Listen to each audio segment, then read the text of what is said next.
হ্যাঁ এভরিওয়ান, আসসালামু আলাইকুম। আজ আমি আপনাদের তৈরি করে দেখাবো আমার স্পেশাল একটা ডেজার্ট রেসিপি, আর সেটা হচ্ছে মালাই কেক। আর আজকের এই মালাই কেকটা আমি একটু অন্যরকমভাবে তৈরি করব। এটা দেখে আপনাদের মনে হবে আসলে এটা কি মালাই কেক নাকি রসমালাই। আর এটার টেস্টও কিন্তু রসমালাইয়ের থেকে কোনো অংশে কম না। আমি তো বলবো রসমালাইয়ের থেকেও বেশি মজার হয় এই মালাই কেকটা। কম খরচে ঝটপট আর ইউনিক কোনো ডেজার্ট তৈরি করতে চাইলে এই রেসিপিটা ফলো করতে পারেন। এটা তৈরি করে যাদের খাওয়াবেন তারা আপনার প্রশংসা করতে বাধ্য হবে। তো চলুন কেকটা তৈরি করি। প্রথমে আমি শুকনো উপকরণগুলো রেডি করব। আর তার জন্য এখানে নিয়ে নিলাম 1/3 কাপ ময়দা, হাফ চা চামচ বেকিং পাউডার, আর সামান্য 1 চিমটির মতো বেকিং সোডা। তারপরে এগুলো চেলে নিতে হবে। কেক বানানোর ক্ষেত্রে সকল উপকরণের মেজারমেন্টগুলো হুবহু ঠিক রাখার চেষ্টা করবেন। মেজারমেন্ট ঠিক না থাকলে কেকটা কিন্তু কখনোই পারফেক্ট হবে না। তো সবকিছু সুন্দরভাবে মিশিয়ে একটা সাইডে রেখে দিলাম।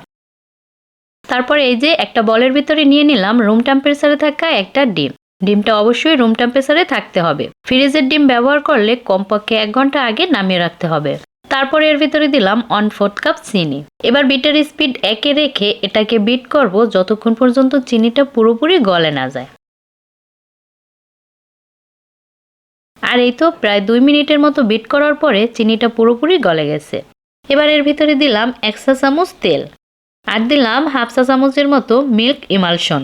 ফ্লেভারের জন্য এখানে যার যেটা খুশি দিতে পারেন। তারপর এটাকে আরো অল্প একটু সময় বিট করতে হবে। জাস্ট তেল আর ইমালশনটা মিশে গেলেই হলো। আর এই তো বিট করা শেষ। এবার শুকনো উপকরণগুলো এর সাথে মিশিয়ে নেব। আর শুকনো উপকরণগুলো স্পঞ্জ কেকের মতো একটু সাবধানে মেশাতে হবে, কারণ এই কেকটাও কিন্তু স্পঞ্জি হবে। তো এরকম একটু হাত ঘুরিয়ে ঘুরিয়ে ফোল্ডিং মেথডে সাবধানে মেশাতে হবে। আর এই তো আমার মেশানো কিন্তু শেষ। আর ব্যাটারটা দেখুন এরকম মসৃণ আর ফ্লাফি টাইপের হবে। তো আমি এরকম একটা কাপকেকের যে মোল্ড থাকে এই মোল্ডের ভিতরে কেকগুলো সরাসরি বেক করব। তো মোল্ডের প্রত্যেকটা লাইনারের ভিতরে আমি কেকের ব্যাটারটা দিয়ে দিলাম।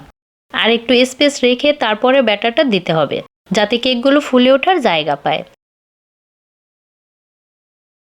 এবার কেকগুলো যেহেতু চুলা বেক করব, তো আমি এরকম একটা বড় সাইজের প্যান নিয়ে নিলাম। তারপরে কেকের মোল্ডটা প্যানের ভিতরে সরাসরি বসিয়ে দিলাম। এবার প্যানের চারদিকটা যাতে সুন্দরভাবে মিশে থাকে এরকম একটা ঢাকনা দিয়ে ঢেকে দিতে হবে। এবার গ্যাসের চুলার আঁচ লো থেকে আরেকটু বাড়িয়ে এটাকে বেক করব জাস্ট 15 মিনিটের মতো। তো এটা বেক হতে হতে আমি মালাইটা রেডি করব। তার জন্য চুলায় একটা প্যানে দিয়ে দিলাম হাফ লিটার দুধ। আর দুধের ভিতরে ফ্লেভারের জন্য একটা এলাচ দিয়ে দিলাম। আর 1/4 কাপ দিলাম চিনি। আর দিলাম সামান্য 1 চিমটির মতো লবণ। এবার এটাকে জাল দিয়ে প্রায় 3/1 ভাগ কমিয়ে নিতে হবে। তাহলেই কিন্তু মালাইটা রেডি। মালাইটা যদি কেউ আরো বেশি ঘন করে তৈরি করতে চান তাহলে দুধের সাথে আরো হাফ কাপ গুঁড়ো দুধ মিশিয়ে নিতে পারেন, অথবা কনডেন্স মিল্কও ব্যবহার করতে পারেন। আর এই তো দুধটা জাল দিতে দিতে আমি প্রায় 3/1 ভাগ কমিয়ে নিয়েছি। তো এবার মালাইটা রেডি। আর এটা কিন্তু চুলা থেকে নামানোর পরে আরো কিছুটা ঘন হয়ে যাবে। আর এই যে দেখুন এদিকে কেকটাও কিন্তু বেক হয়ে গেছে। একদম তুলোর মতো নরম হয়েছে কেকগুলো। তো কেকগুলো চুলা থেকে নামিয়ে একটু ঠান্ডা করে নিলাম। এবার খুব সাবধানে এগুলো ডিমোল্ড করে নিব। এই যে দেখুন। তো সবগুলো কেক আমি এভাবে ডিমোল্ড করে নিলাম। আর কেকগুলো দেখুন কতটা সফট তুলোর মতো আর স্পঞ্জি।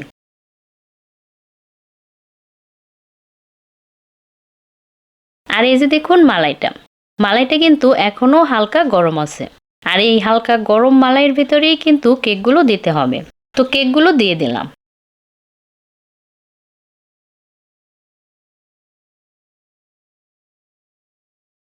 আর দেওয়ার সাথে সাথে দেখুন কত সুন্দরভাবে ফুলে উঠছে।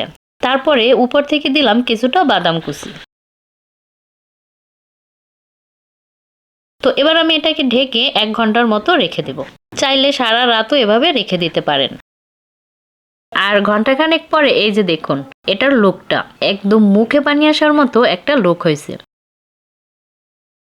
তো আমি একটা প্লেটে সার্ভ করে নিলাম। কেকটা দেখুন কতটা সফট আর স্পঞ্জি। এটা খেতে কি যে মজার ছিল তা আপনাদের বলে বোঝানো যাবে না।